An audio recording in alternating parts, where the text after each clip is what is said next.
All right, and welcome to the incredible Hokes. Once again, coming from the man cave, part 2 of our ongoing saga about Forgettable or Am I Just Old? Last we left off, I asked the question: are movies becoming more forgettable? Meaning, once they're over, you kind of they don't leave a lasting impression with you. Right. I said, we talked about how our styles that we prefer, taste preferences, are just different. As you get older, they're more defined. So you like your view of movies, you like narrows. Your choices of movies or taste of movies narrows. Mm-hmm. And I also threw out there that maybe it's an editing thing. I think they edit movies, the modern style of editing some movies, they cut them so quick, your mind doesn't process the information correctly, and you have nothing to remember. And it's a filmmaker's. There's some onus on the filmmaker as well as me just being old and a fart. And then you had an issue with camera movement. Yeah. That we just debated off air for about an hour, and now we'll share our findings with you. So take it away. Yeah, there was a big brawl and everything. Y'all missed it. Like 45 minutes, literally. I think it was. Well, yeah, we've been talking a good while about this. Yeah. At least 30. Well, to get started, the camera movement, yes. I guess it is a little bit of a pet peeve for me, and this could fall into the category of preference. Okay. Let's just start there. Sure. I think what happens is, often, and maybe it is a budget issue. Oftentimes, films are shot in like one style from start to finish, mm-hmm. and that bothers me because sometimes that style, if the story goes this way or that way, that particular style is maybe not the best fit for that scene, and it is a pet peeve of mine. I'm like, oh really? Because it will throw me out of a movie, and that's not what the director, I'm sure, wants to happen. Right. But if a sequence where I think it needs to be about warmth and love and emotion between like characters, mm-hmm. and you're shooting it in more of a tense, close up kind of style, mm-hmm. that for me, I'm going to be very conscious of the fact that I'm close. I'm way too close, and why is this underbelly of tension going on? And so my guess advice would be, if for the filmmakers, whatever your budget is, just be conscious at times. What is the purpose of each scene that you're shooting? Because if a scene is not frantic, try not to shoot it in a way maybe that is frantic. Mm-hmm. Leave that for the action scenes, or maybe a scene of tension, mm-hmm. And vice versa. If you're shooting an action scene, well, maybe don't just have still cameras. Maybe you can move your camera a little bit and give a little breathe life into the sequence, so it can work both ways. Mm-hmm. But I guess my preference would be is more filmmakers just were more thoughtful of what would be the better approach and best fit when they're shooting a scene. Sure, but I realize budget concerns are absolutely that's a problem, because sometimes your budget, you may have only maybe an hour to shoot on location. You don't have time to stage. Mm-hmm. You don't have time to light. You've got to get it and get it quick. And sometimes all you've got your handheld camera, and you just got to punch in. And even the filmmaker themselves may come back and say, this was not the ideal way to do this, but it's all we had time for. So I try to be considerate of that too. But it just seems like over the last 10 years, there's really been a rise of scenes that are shot in ways that are less than ideal. Turn to you. Well, we'll go back to your analogy or your example of Purge Anarchy.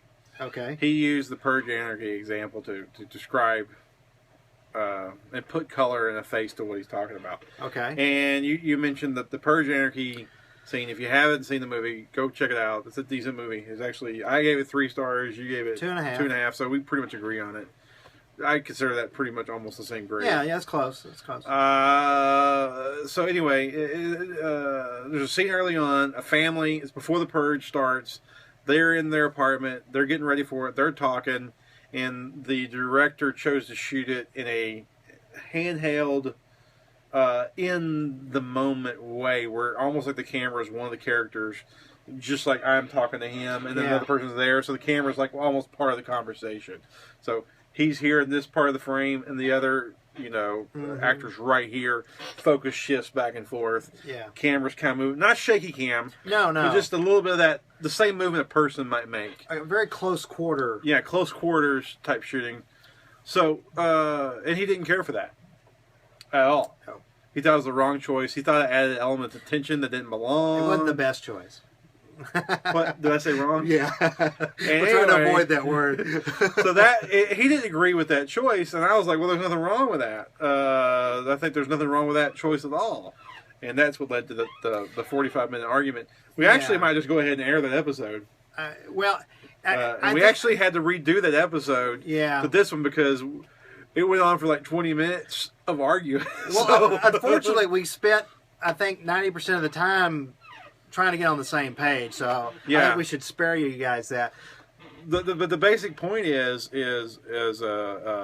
there are 100 ways to shoot a movie, and we talked about off camera. Yeah. Every way from shaky handheld Blair Witch to 1920s set it up and don't move it like a stage play. Yeah. And everything else falls in between those two extremes. And not every movie should be filmed every way, and not every scene should definitely be shot every way. You got to put a certain touch to them. But I think there's multiple ways to shoot a scene to get the same result, and there's no right or wrong answer. I think the Steadicam is great, but sometimes I prefer just a tripod to just. And I think Steadicam, you're going to be in the action and moving with the actor, and I love that. Sometimes I just want it to be a tripod, and if the actor leaves frame, then by God, he leaves frame for a second. Right. And he'll come right back into it. I love when the actor moves, and for a second he loses him, and he comes right back to it and stuff. I love that kind of stuff. You might not like it as much as I do. Maybe you do, maybe you don't. It depends on the context.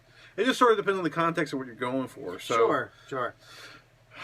Well, a film like United 93, director Paul Greengrass, that has a similar style as the Purge Anarchy does, and I gave that 4 stars. More extreme, and it was a great movie. So please understand, it's not an issue of bashing a style and saying this style never works, because that's not true. I'm just saying in a particular instance, whatever style you're doing, there are things you can do within that style to make things, if it needs to be more tense, or it needs to be, you need to back off the tension. There are things you can do within that style, and that sequence, to use that example, I think if the cameraman literally had just backed up a little bit, not been so close quarter, I wouldn't even thought about it, and we probably wouldn't even have this discussion. Sure. And I don't even think that's to me, that it wouldn't have cost them any budget wise. That would have been a decision just to back up a little bit, because it would have gave us a little, as the viewer, gave us a little more breathing room. Space. Going more claustrophobic, your subconscious, the tension's there. Sure. And the filmmaker wanted to keep that tension going all the way till the purge actually started. So if that was his mission, he does accomplish that. So I don't want to denigrate what he did, because he was effective often in the movie. Well, camera choice is crucial. You set up a certain look to a film, and you want to adhere to it, and that's what we're talking off camera. Wounded, the movie I did, Wounded. I wanted it to look a certain way. I wanted it to look traditional and composed, and Steadicams, and minimal handheld. Only when handheld when we had to, and like a fight scene and stuff. And I wanted to look like a 70s movie. I wanted to look like a 70s movie, and because I thought it was a 70s kind of storyline. Yeah. And so that's what we went for. So I stayed true to that throughout it. So as a director, I made a conscious choice Some people might not agree with me. That's where you get into that taste thing. Yeah, and preference or whatever. And I have to admit, as much as I don't like it, but just to avoid hypocrisy, as much as I hate the editing style that's so prevalent in action movies today, where you don't have spatial distance set up, you don't have any build up or sequences happening. In order to not be a hypocrite, I have to say that they're not wrong. That's just my preference. In my heart of hearts, I think they're wrong for making those choices. I think Michael Bay, in my heart of hearts, is wrong. But to avoid hypocrisy, I don't vocalize it that way. I just say, well, he made a choice that I wouldn't have made. You know what I mean? Yeah. Because I don't want to be a hypocrite, so I just try and say, okay, well, he made a choice that I would have made, and lots of people wouldn't paid money, so he's validated because he made a killing, so God bless him. So, and I try and be diplomatic about it. In my heart of hearts, I think he's wrong. In your heart of hearts, you think that director in Purge was wrong in that scene. And that's fine. That's where your taste comes in. And all that kind of stuff. Well, it's just hard to vocalize. It's hard to tell another... It's hard to say that as a critic. It's almost like Mark the person can say is wrong, but Mark the critic probably shouldn't. So me, the person, can say he's wrong, but me, the fellow filmmaker, probably shouldn't, because it is a taste. Does that make sense? Well, I hear it. To me... Just because I don't want to be a hypocrite. That's the only reason I say that. To me, this was off camera again, but one of the things I was saying was, we're both, we got strong opinions. Right. So often I'll just come out, but that's just that's our kind of our style. Right, and people will hear us talk, they think, oh, good Lord, they're ticked off at one another. No. But that's just how we're very impassioned people. Yeah. And so this debate certainly has been a lively one. And so I don't necessarily know that I mean for him to call out that director as wrong, as I certainly was like, I really would have preferred something different there. Tarantino. But Tarantino thinks video is wrong. He thinks video should not even exist. You should shoot all movies on film. He thinks a filmmaker like me, for instance, is below par because I'm not using film. He believes film is the way to shoot movies. Mm-hmm. So he thinks I'm wrong.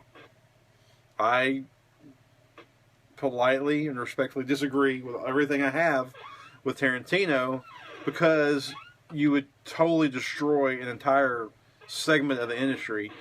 It's almost impossible for new filmmakers to get started now without digital filmmaking.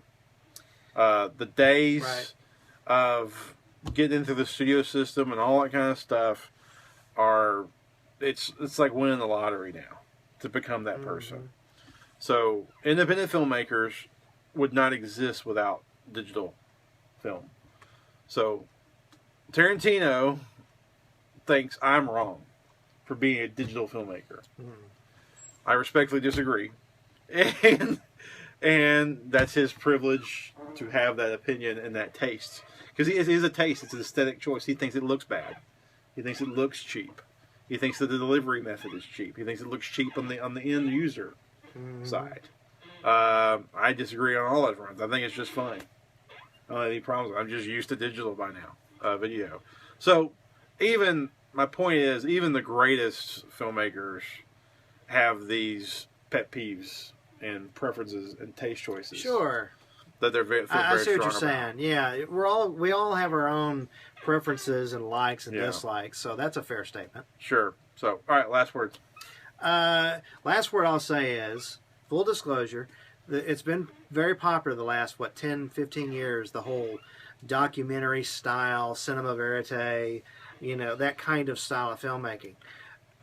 And the handheld, especially using the handheld camera. I think it's overdone, and it really just boils down to that. Can it be effective? Yes. United 93 is an example of when it works and worked great.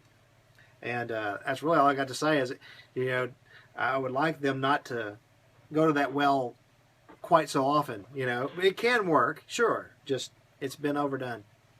All right, you had the final word. That's it. All right, we're over time, so Adios.